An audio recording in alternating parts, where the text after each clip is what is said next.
My husband was not even called in the ground when his brother leaned over at the funeral and whispered 3 words into my ear. 3 words that were not meant for me. 3 words that cracked open a secret so enormous, so carefully buried, that it had been hidden for 31 years. He whispered it to the woman standing next to me, thinking she was someone else. But she was not someone else. She was my sister, and those 3 words were meant for his accomplice. What he said was this: "She knows everything." And when I heard it, I realized that I needed to find out what everything actually was. What I uncovered destroyed to families, exposed a decades-long deception, and handed me control of an estate worth more than anyone at that funeral ever imagined. Welcome back to Grandma Payback Stories. I am so glad you are here, because today's story is one that I have been sitting with for a while, turning it over, making sure I do it justice. This one has grief and betrayal and a secret so large it had been living quietly underneath an entire marriage for 3 decades. Before I get into it, please hit subscribe and tap that notification bell so you never miss a story. I bring these to you every single week, and the community we have built here means everything to Emmy. All right, let us talk about Constance, her husband Raymond, his brother Arthur, and the whisper that unraveled everything. Constance was 64 years old when Raymond died.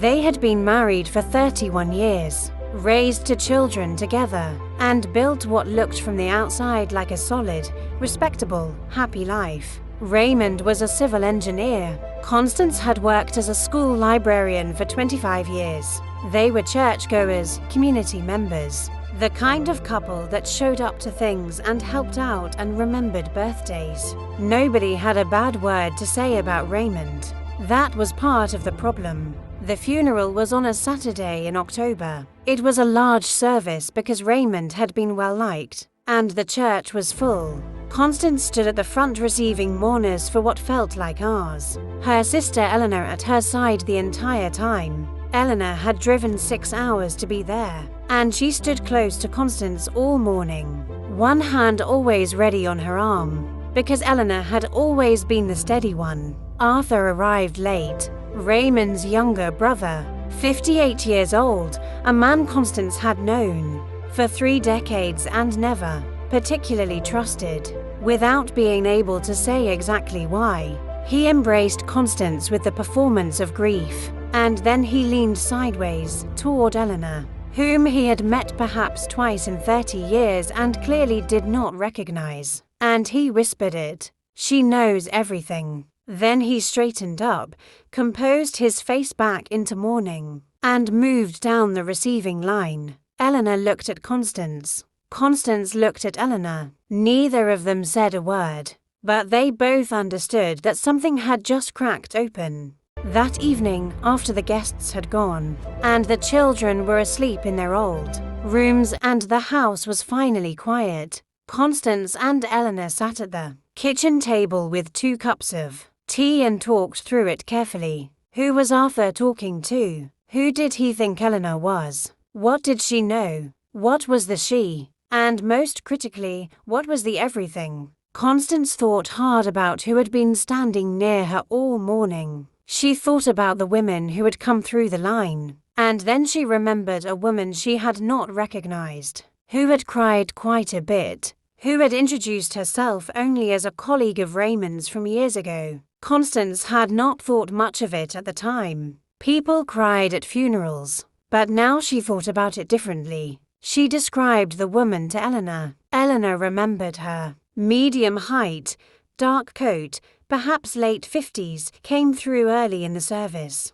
Constance found the guest book and ran her finger down the signatures until she found a name she did not recognize. Patricia Assay, no address listed. No note about how she knew Raymond. Just a name. Constance did not sleep that night. She lay in the bed she had shared with Raymond for 31 years and stared at the ceiling and felt something cold and certain settling in her chest. Not grief. She had been grieving for 3 days already. This was different. This was the particular feeling of a truth approaching, one you cannot stop, one you are not sure you want to know but cannot choose to avoid. In the morning, she called a private investigator. She had never done anything like that in her life. She felt almost embarrassed asking Eleanor to help her find one. But Eleanor, practical and fierce as always, had a name and number within an hour. The investigator was a woman named Sandra, who had a calm, matter-of-fact manner that Constance found immediately reassuring. Constance gave Sandra the name Patricia Assay, the approximate age, the city, and the fact that she had known Raymond professionally at some point. She also told Sandra about Arthur's whisper and asked her to look into Arthur as well. Then she sat back and waited. She had learned over 64 years that some things cannot be rushed. Sandra called back in 5 days. She asked Constance to come into her office rather than discuss it over the phone. Constance understood immediately that this meant the news was significant. Eleanor drove her. What Sandra had found changed everything. Constance thought she knew about her marriage, her husband, and the last 3 decades of her life. Patricia Assay was not a former colleague. She was Raymond's common-law wife. She had been living with him, in a home he owned in a city 2 hours away, for 22 years. They had 2 children together, a son who was 19 and a daughter who was 16. Raymond had been traveling there every month, sometimes every 2 weeks, telling Constance he had engineering consultations and site visits. He had maintained to complete parallel lives for more than 2 decades, and neither family had known the other existed. Constance sat in Sandra's office and did not speak for a long time. Eleanor held her hand. Sandra continued. The house where Patricia lived was in Raymond's name alone. He had purchased it 18 years ago with cash from an account Constance had not known about. He had been contributing to a second mortgage, a second set of utilities, a second family's grocery bills and school fees and holidays. The money had been coming out of a business account attached to a consulting side business that Constance had known about vaguely, but had never been involved in. Raymond had handled all the finances. Constance had trusted him completely, and Arthur had known. Arthur had known from the beginning, because Raymond had told him. Arthur had been the keeper of the secret, the alibi when needed, the one who covered when Constance called and Raymond was unreachable. Arthur had looked Constance in the face for 31 years and said nothing. He had attended her children's birthdays, eaten at her table, accepted her hospitality, and said nothing. But here was where it became a legal matter rather than just a personal catastrophe. Raymond had died without updating his will. The will on file had been written 15 years ago, and it left everything to Constance and their 2 children. Raymond had apparently intended to revise it, because Sandra found draft documents on his personal laptop, recovered by a digital forensics contact, showing he had been working with an attorney in the second city to create a new will that split his estate between both families. He had not finished it. He had not signed it. The draft was not legally valid, which meant the existing will stood, which meant Constance and her children were the sole legal heirs to Raymond's entire estate, all of it, including the house where Patricia and her children had been living for 18 years.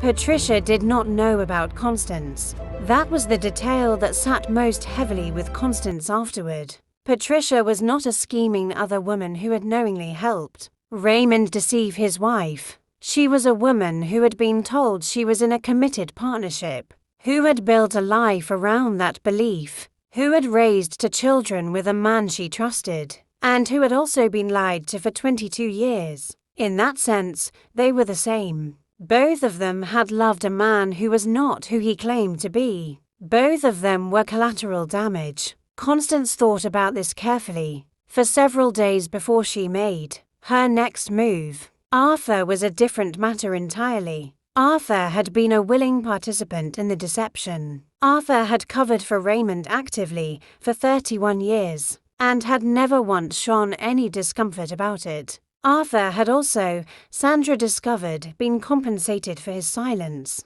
Raymond had been quietly transferring money to Arthur's account twice a year for the past decade. Small enough amounts to avoid scrutiny, but consistent. Arthur had been paid to keep the secret. Those transfers, combined with Arthur's active role in maintaining the deception, gave Constance's attorney grounds to pursue Arthur for conspiracy to commit fraud and intentional infliction of emotional distress. It was a civil case, not criminal, but it had real teeth. Raymond had used marital assets to fund the transfers to Arthur, which meant Arthur had effectively received stolen marital property. Constance's attorney sent Arthur a letter. The letter was measured and professional and made very clear what Constance knew, what she could prove, and what she intended to do about it. Arthur called Constance directly within hours of receiving it. He was no longer performing grief. He was frightened. He offered to explain everything, to apologize, to make it right. Constance told him, very calmly, that he could explain everything to her attorney. Then she hung up. It was the most satisfying phone call she had made in 31 years. The legal process took 8 months. Constance's attorney filed against the estate on behalf of Constance and her children. Patricia retained her own attorney and initially contested the will, arguing common law partnership rights under the laws of the state where she had been living. That was a legitimate argument that required careful handling. In the end, Constance and her attorney made a decision that surprised almost everyone involved.